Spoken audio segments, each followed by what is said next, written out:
Hello, viewers. Please welcome to Resumption Preparation with Teacher Jaja. Welcome to my channel. Okay, please before I go on, like, follow, share with other teachers and subscribe with other teachers so that they can also benefit from what we'll be doing here. If you didn't watch my previous video, please do so quickly before you come back to this one. It will give you the foundation for what or the introduction to what we are doing here. So today, remember, I promised that this week will be into a series that would help us prepare for resumption. Now, before I go into preparation for resumption, let's just cast our mind back to some of the things that we have been experiencing as teachers. So the first thing I would like us to think about or to look into it one. Have you ever been in a situation where your school prepares you for resumption? So they bring in trainers to train you. Have you ever been there? And then after the training, you just leave everything that was said in the training right at the venue. You didn't take any to the classroom. What do you think happened? Why did you do that? I just leave that question with you. You might answer it, you might like to answer it, but sometimes the reason why you did that as a teacher is because what you learned, it's not realistic in a true classroom situation. So you just listen to it and then you leave it there. Now let me now create another scenario. Have you also been in a training or a workshop where you're just there and praying for the trainer to just finish up and go because you just realized that you never needed the training, but here you are, you have been made to be part of that training. Now, why were you made to be part of that training even when you don't need it? It's because no one evaluated your work, no one assessed you, so they just decided to put you in that training in preparation for resumption. Now, sometimes we participate in trainings that we do not need or that will not add to what we want in the classroom because a manager somewhere would have assumed that that is what we need. Now, having said this, have you also been in a situation where even some trainers come into your school and then they have training with the teachers or they train you as a teacher and then you ask them some questions on how you would implement this in the classroom and they'll just go. So they will not be able to give you in simple terms or step by step how you should practice certain things that they have taught you in the classroom. Now, the reason is because some of them are not teachers. They just read up something somewhere and they have the opportunity to come do what? Pass it on to you. So they don't even know how it would work in a real classroom situation. And then sometimes, as a manager too, or as a school leader, you hear about certain kinds of training and you want your staff to have it. Now you have not really added one and two to see if it will really fit into your school vision and mission or how you'll be able to implement it, but you just want the staff to do what? To have the training and have the certificate and they're not using it. Now, Teacher Jaja is here to help you prepare for resumption against all odds. Now, if you are a school teacher, sometimes your line managers, your HODs evaluate you. They may give you feedback, they may not give you feedback. If they have done that, oh, beautiful, that's fine. You could ask them for the feedback, or if you have it already, it's good. It's going to help you in what we're going to do.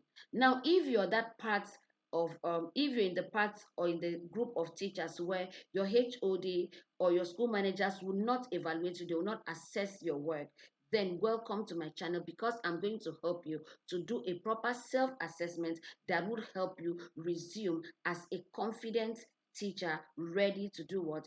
To give to be goal-oriented, ready for the results that you desire to have. Now, let us start quickly. If you're a school manager and you are yet to assess your staff or the people working under you, now it is not late for you to do so. It's just that you may not be able to get some little details that you would have gotten if you had done it within the time the teachers were vacating before they went on holiday. So now you may not be able to have a clear 360 evaluation because the children are no longer in school as at this time. So as a manager, you can still do the evaluation. You can still evaluate your curriculum. You can still evaluate your teachers. You can still evaluate the children's performance. You can still evaluate your managerial skills. You can still evaluate every other thing that you did in the previous section or the just concluded section. And then you ask yourself, over 10, over 100, what would be my score, or what would be our score? Now, after you have done that, then you quickly do what? Ask yourself, what were the challenges that we had? Now, how do you get to find out about challenges? Ask the teachers to tell you some of the challenges, and then the ones that you would have encountered by yourself. So if you are a school leader, a school manager, and you want to know more, please, you can contact me, or you can chat me up. Then I would be able to give you more information on how to practically do the evaluation. So for a teacher, if your school manager or your line manager has assessed your work and has given you a feedback, it's beautiful. If the person is yet to do so, you can evaluate yourself. Now let's dive in quickly into self-evaluation as a teacher. Now, as a teacher, how do I prepare myself for resumption? First of all, you evaluate yourself. Now, what are ways you are going to evaluate yourself? Now, evaluate what you did in the last session. That means you're going to evaluate your lessons. You're going to evaluate your lesson plans. You're going to evaluate your teaching methodologies. You're going to evaluate the resources that you used. You're going to evaluate the children's performance.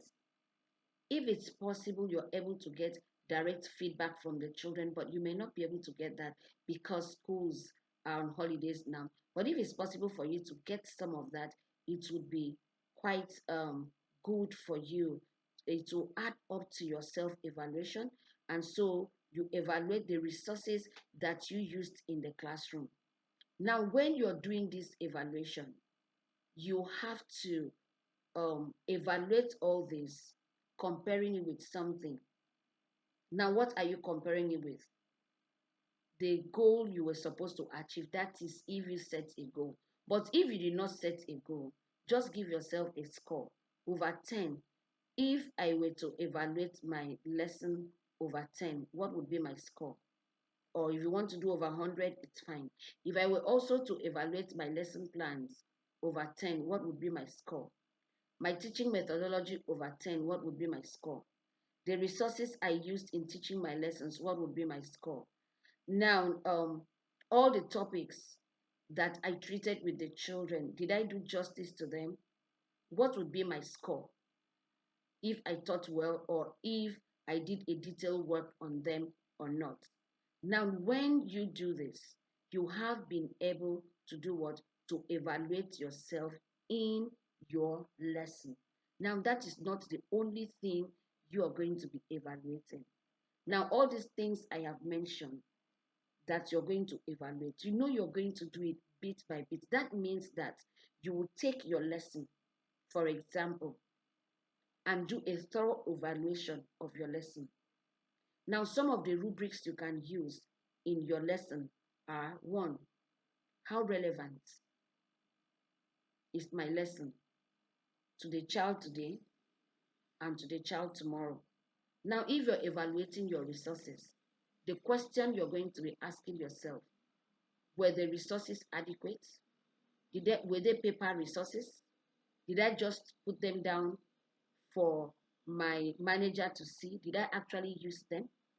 Now, another thing you need to evaluate in your lesson: did I do proper differentiation? That means, did I have children that made progress? Or I had children that were just there in the classroom, they were not making progress? Or did my challenge learners, did they improve? Did I also use one size fits all when I am evaluating my children? How was my evaluation like? The evaluation I kept giving to the children in the class to evaluate my lesson, or at the end of the lesson, the evaluation I did with the children, did it give me the right feedback, or I just did one size fits all? Were the children struggling? These are the things that you're going to be checking in your lesson. Now, when you go to your lesson plan, What was the focus in your lesson plan? Did your lesson plan have any focus? Now, were you able to let your children know the relevance of the lessons that you were teaching them? Now, when you also look at your lesson plan, you know that teachers do a lot of very wonderful things. Was it a recycle lesson plan? Was it a reused lesson plan? Was it a reduced lesson plan? Was it a rebuilt lesson plan? Now you see these key things I'm telling you, they are important when it comes to assessing your lesson plan. Now, another thing you need to evaluate as a teacher is my classroom management. Was I able to manage my class such that every learner learned? Now, when we're talking about classroom management, it's not whether the children were quiet listening to you. It's not whether the children were making noise. There's something more to it. If you want to know more about how you can assess yourself, your classroom management, you can chat me up and I'll help you with that. Another thing you need to evaluate is the timing of your lesson. The timing of your lesson and the activities that you did with the children in the class. Did the children enjoy the activities? Was was it worth the time for the children? Okay, after the activities, were the children able to confidently talk about what they have learned at the end of the lesson? Now, how were your lessons evaluation? Or how were your lessons conclusion? You know, there's something teachers do when they want to conclude the lesson. They call it lesson conclusion, and so they just ask the children certain questions. Now, were the children able to confidently say what they have learned? Were you able to add new knowledge? Were the children able to tell you what they now know after your lessons?